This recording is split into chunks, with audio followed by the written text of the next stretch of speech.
दोस्तों पिछले काफी दिनों से आप देख रहे होंगे लगातार एनफोर्समेंट डायरेक्टरेट समन कर रहा था अरविंद केजरीवाल जी को। दिल्ली के चीफ मिनिस्टर को बोल रहा था कि आप हमारे पास आइए, हम आपसे पूछताछ करना चाहते हैं। और करीब 9 बार समन करने के बाद जो है ईडी ने फाइनली अरविंद केजरीवाल जी दिल्ली के चीफ मिनिस्टर को अरेस्ट कर लिया है। आप देख सकते हो खबर, as ED gathers at his residence. Basically क्या था कि कहीं ना कहीं आभास हो गया था आम आदमी पार्टी को, अरविंद केजरीवाल जी को, इसीलिए आज वो सुबह चले गए थे दिल्ली हाई कोर्ट में। और दिल्ली हाई कोर्ट में वो बेसिकली गुहार कर रहे थे कि उनको एक तरह से इंटरिम बेल मिल जाए, मतलब कि इन केस मान लो अगर ईडी अरेस्ट करना चाहती है तो ईडी अरेस्ट कर ना पाए। इसके लिए वो हाई कोर्ट गए थे, लेकिन हाई कोर्ट ने वो प्रोटेक्शन देने से मना कर दिया।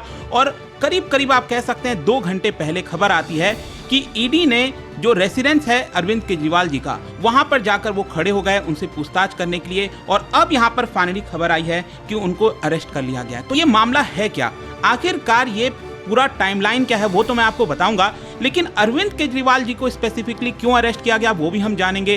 काफी कुछ जानने को है, चलिए आगे बढ़ते हैं। लेकिन तो चलिए सबसे पहले ये देखते हैं कि एग्जैक्टली अभी हुआ क्या है।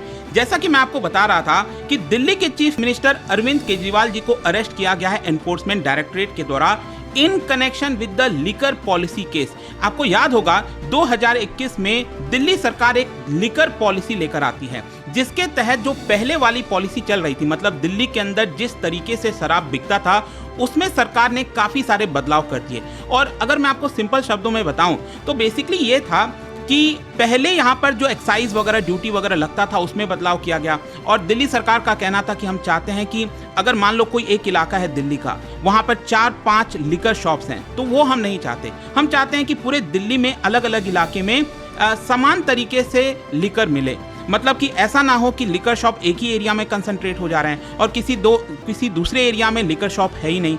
तो इसके लिए क्या किया गया कि हर एक इलाके के अंदर 2-2 लिकर शॉप्स होंगी, ये ऐलान किया गया। और जो एक्साइज वगैरह लगता था, टैक्सेस वगैरह लगता था, उसमें बदलाव किया गया। तो अब इसमें प्रॉब्लम ये आया इस पॉलिसी के अंदर, अगले साल ही इसको बंद भी कर दिया गया था। इस पॉलिसी को एक तरह से स्क्रैप कर दिया गया था। क्यों? क्योंकि आरोप लग रहे थे कि दिल्ली सरकार ने इस तरह का बदलाव किया जिसकी वजह से सरकार का जो रेवेन्यू आना चाहिए था वो एक्चुअली कम हो गया है। और इसी की वजह से मैं आपको और बताऊंगा इसके बारे में। लेकिन क्या हुआ कि इसको देखते हुए यहाँ पर दिल्ली हाई कोर्ट गए थे अरविंद केजरीवाल जी आज सुबह, उनको यहाँ पर प्रोटेक्शन नहीं मिला। और फाइनली आप कह सकते हैं कि यहाँ पर जो ईडी है वो 9th समन करने के बाद जो है आज उनके रेसिडेंस जाती है, घर पर जाती है। और जस्ट कुछ देर पहले ही, जब मैं वीडियो रिकॉर्ड कर रहा हूँ उसके जस्ट कुछ देर पहले ही खबर आती है कि ईडी ने उनको गिरफ्तार कर लिया है। देखो थोड़ा सा इसका पूरा जो टाइमलाइन है वो समझ लीजिए ताकि आपको एकदम क्रिस्टल क्लियर समझ में आ जाएगा।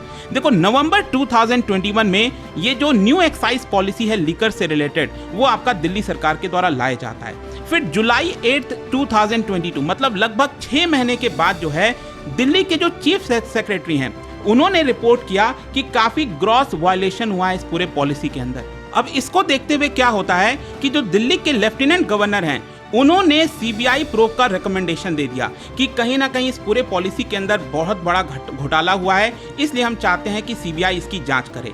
अब क्या होता है कि सीबीआई इसकी धीरे धीरे जांच करती है। 19 अगस्त को सीबीआई जो है डेप्यूटी चीफ मिनिस्टर जो थे उस समय मनीष सिसोदिया, उनके घर पर रेड करती है और 3 और लोगों पर रेड किया जाता है। फिर आगे चलकर 22 अगस्त को ईडी जो है वो मनी लॉन्ड्रिंग का केस फाइल करती है। मतलब सीबीआई तो जांच कर ही रही थी, साथ ही साथ ईडी ने भी यहाँ पर जांच स्टार्ट कर दिया और कहा कि ये जो पूरा मामला है उसमें कहीं ना कहीं मनी लॉन्ड्रिंग हुई है।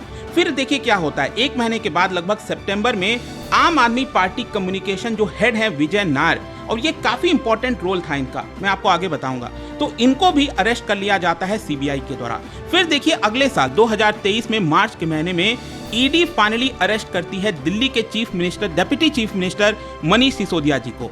फिर अक्टूबर 2023 में एक और लीडर संजय सिंह, उनको भी अरेस्ट कर लिया जाता है ईडी के द्वारा।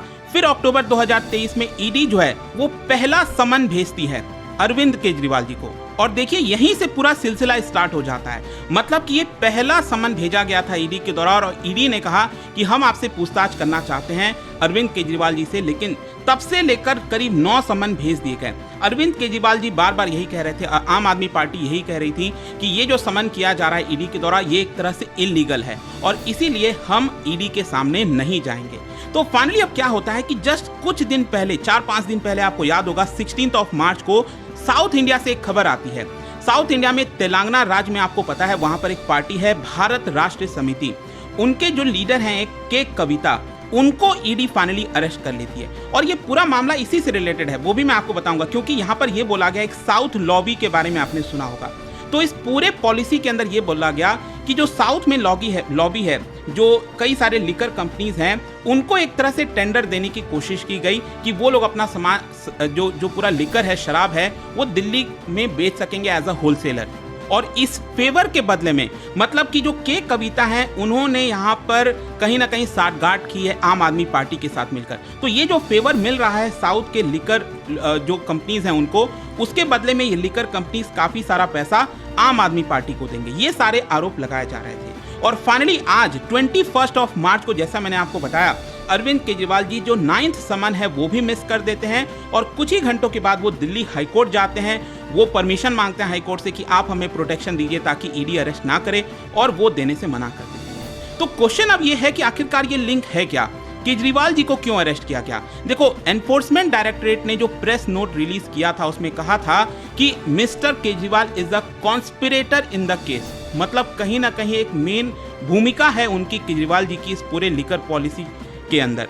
और इसमें देखिए उन्होंने क्या कहा कि जो भारत राष्ट्र समिति की लीडर हैं के कविता, जिनको अभी अरेस्ट किया गया है, उन्होंने कई सारे आप लीडर्स के साथ मिलकर ये पूरी पॉलिसी बनाई थी। मतलब केजरीवाल जी के साथ, मनीष सिसोदिया जी के साथ, संजय सिंह जी के साथ, इन सब के साथ मिलकर ये जो लिकर पॉलिसी था, जो कि बंद हो चुका है, खत्म हो चुका है, मैंने आपको बताया, वो पॉलिसी बनाई थी। और इस पॉलिसी में बेसिकली यही था कि सदर्न इंडिया से जो लिकर कंपनीज हैं वो अपना माल बेच सकेंगी दिल्ली में रिटेलर्स को। और उसके बदले में, ये पॉलिसी के बदले में यहाँ पर बताया गया कि 100 करोड़ रुपए आम आदमी पार्टी को ट्रांसफर किए गए थे। अब देखिए यहाँ पर आम आदमी पार्टी का ये कहना है कि अगर आप ये कह रहे हो कि 100 करोड़ रुपए हमें मिले हैं, तो उसकी रिसीट कहाँ है, मतलब वो 100 करोड़ गए कहाँ पर, क्या आप वो प्रूफ कर सकते हो? तो आम आदमी पार्टी का कहना है कि ये गलत है। ऑल्दो ईडी कह रही है कि हमारे पास सारे सबूत हैं, क्या क्या चीजें हुई। और ईडी ने एक और बात कही कि यहाँ पर केजरीवाल जी का जो नाम है वो कई सारे विटनेसेस ने लिया है, मतलब जिन लोगों को अरेस्ट किया गया है ऑलरेडी, उन्होंने यहाँ पर उनका नाम भी लिया है। ईडी ने मेंशन किया ये सारी चीजें रिमांड नोट पे और चार्जशीट के अंदर। और साथ ही साथ एक जो पर्सन मैंने आपको बताया था ना, कम्युनिकेशन इंचार्ज आम आदमी पार्टी के, विजय नायर, देखिए उनके ऊपर आरोप ये था कि ऑल्दो उनको अरेस्ट किया जा चुका है, उनका आरोप ये था कि वो लगातार केजरीवाल जी के ऑफिस में जाते थे और बहुत सारा टाइम अरविंद केजरीवाल जी के साथ बिताते थे। और जो नायर हैं, अब वो क्या करते थे, मीडिएटर का काम करते थे। एक तरफ लिकर ट्रेडर्स हैं, उनसे बातचीत करते थे कि आप जो है शराब, मतलब कि कैसे यहाँ पर आम आदमी पार्टी एक तरफ और दूसरी तरफ जो लिकर ट्रेडर्स हैं वो, और दोनों के बीच में कम्युनिकेशन का काम नायर जी का होता था। और इनफैक्ट यहाँ पर एक बार मुलाकात भी कराने की कोशिश की गई थी। एक जो ओनर है एक लिकर कंपनी के, इंडो स्पिरिट, इनका नाम है, इनके ओनर का नाम है समीर महेंद्रू, तो उनके साथ मुलाकात भी कराने की कोशिश की गई थी, लेकिन वो फेल हो गया था। तो फिर यहाँ पर क्या होता है कि अरविंद केजरीवाल जी वीडियो कॉल के थ्रू बात करते हैं समीर महेंद्रू से, और अरविंद केजरीवाल जी का कहना था कि जो नायर है वो हमारा ही बच्चा है, मतलब कहते हैं ना हमारे बच्चा है, साथी है, तो जो नायर कहेगा वही ठीक है।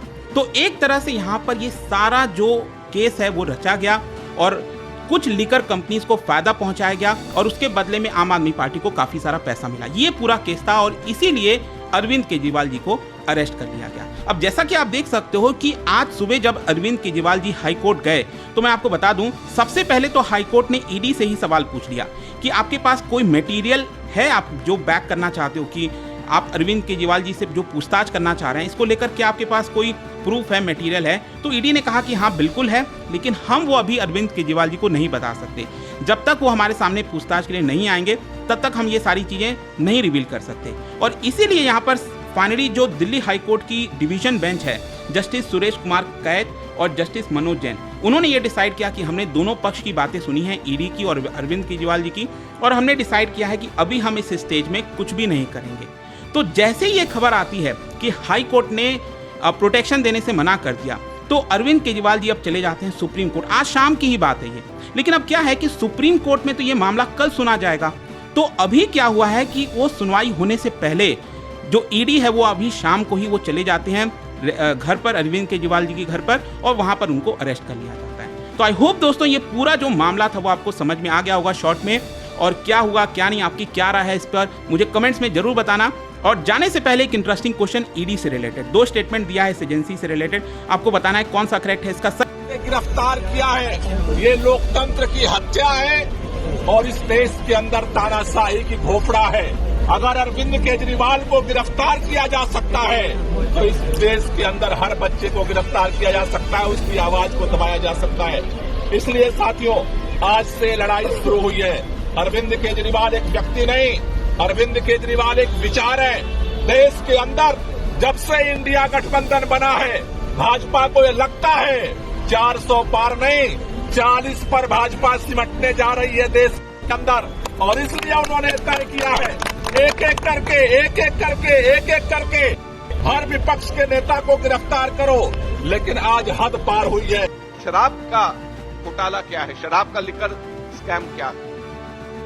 लिकर स्कैम सीधे सीधे अब ये एस्टैब्लिश हो गया है कि कम से कम 100 करोड़ की रिश्वत ली गई, कम से कम 100 करोड़ की रिश्वत। और उसके अंदर फेस टाइम के ऊपर केजरीवाल से बिजनेसमैन से बात कराई गई, और बिजनेसमैन से बात कराने के बाद होलसेल डीलर्स को, जो प्राइवेट होलसेल डीलर्स हैं, उनको 12% कमीशन 5% से बढ़ाकर के 12% कमीशन ये करी गई, और उसके अंदर शर्त ये रखी गई कि 6% किकबैक आम आदमी पार्टी और केजरीवाल को दिया जाए। और मनी ट्रेल भी एस्टैब्लिश हो गया है कि वो पैसा 100 करोड़ रुपए गोवा के इलेक्शंस के अंदर आप पार्टी ने इस्तेमाल किया और कांग्रेस के खिलाफ में किया, क्योंकि जो वोट वहां पर उनको मिले वो कांग्रेस के खिलाफ मिले।